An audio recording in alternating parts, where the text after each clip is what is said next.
देश का supreme law होता है कॉन्स्टिट्यूशन, और अगर कॉन्स्टिट्यूशन किसी भी चीज़ को अप्रूव कर रहा है, वैलिड कर रहा है, तो कोई भी व्यक्ति उसको नकार नहीं सकता। सेम हुआ राघव चड्ढा के साथ। जब राघव चड्ढा ने अपनी पार्टी स्विच की और बीजेपी जॉइन की, तो मैक्सिमम लोगों ने उनको गालियाँ दी, मैक्सिमम लोगों ने उनको गलत ठहराया। लेकिन यहाँ पर जो उन्होंने किया वो कॉन्स्टिट्यूशन के अकॉर्डिंग किया। एक लीगली उन्होंने कॉन्स्टिट्यूशन को फॉलो किया और लीगली उन्होंने पार्टी को स्विच किया। तो क्या यहाँ पर राघव चड्ढा गलत है या कॉन्स्टिट्यूशन गलत है? तो इसको देखने के लिए हम बात करेंगे 1985 में क्या हुआ था। 1985 में जब ये देखा गया कि मैक्सिमम लोग इसी तरीके से पार्टियां स्विच कर रहे हैं, एक पार्टी से दूसरी पार्टी में जा रहे हैं, फिर दूसरी से तीसरी में। तो इसको रोकने के लिए राजीव गांधी की गवर्नमेंट में लाया गया एंटी डिफेक्शन लॉ, दल बदल कानून। इसके तहत क्या किया गया, अगर कोई व्यक्ति एक पार्टी से दूसरी पार्टी में शिफ्ट करेगा, स्विच करेगा, तो उसकी जो मेंबरशिप है पार्लियामेंट में वो खत्म कर दी जाएगी। लेकिन वहां पर एक क्लॉज और जोड़ा गया, क्लॉज ये जोड़ा गया कि अगर उसी पार्टी के 2/3 मेंबर अगर पार्टी को स्विच करेंगे और दूसरी पार्टी में जाएंगे, तब वो वैलिड होगा। ओके। तो सेम यहाँ पर राघव चड्ढा ने किया। राघव चड्ढा अकेले नहीं गए, अपने साथ 6 और मेंबर को लाए, टोटल 7 मेंबरों को आम आदमी पार्टी के दूसरी पार्टी में। अब आम आदमी पार्टी की जो टोटल सीट्स थी वो 10 थी। 10 का 2/3 होता है 7, तो 7 लोगों का आना जरूरी था, नहीं तो अगर 6 लोग भी आते तो सब के सब डिस्क्वालीफाई हो जाते स्विच करने में।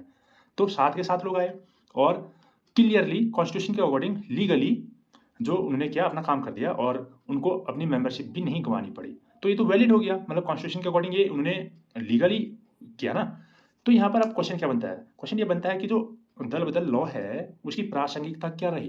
देखो, मेरे अकॉर्डिंग मेरे को लगता है कि जो छोटी पार्टियां हैं उनको इंस्टिगेट करना ईजी है, उनको अपने उसमें लाना, मतलब प्रभाव में लाना ईजी है, क्योंकि 10 ही सदस्य थे, 10 ही मेंबर थे।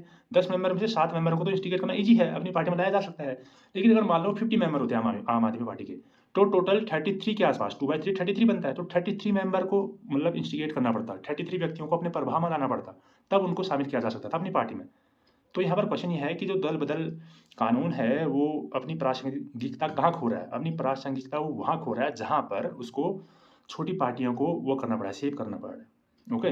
क्योंकि बड़ी पार्टी को इंस्टिगेट करना टफ है, छोटी पार्टियों को इंस्टिगेट करना ईजी है। मान लो किसी पार्टी में 20 मेंबर हैं, तो सिर्फ 14 मेंबर या 13 मेंबर अगर स्विच करेंगे तो गड़बड़ नहीं हो जाएगी ना? तो यहाँ पर देखो, अपने थॉट्स रखो कमेंट में और बताना कि अ, ये दल बदल कानून में कुछ चेंजेस करने चाहिए या नहीं करना चाहिए। अगर करने चाहिए तो क्या करने चाहिए, और अगर नहीं करने चाहिए तो क्यों नहीं करने चाहिए। ओके।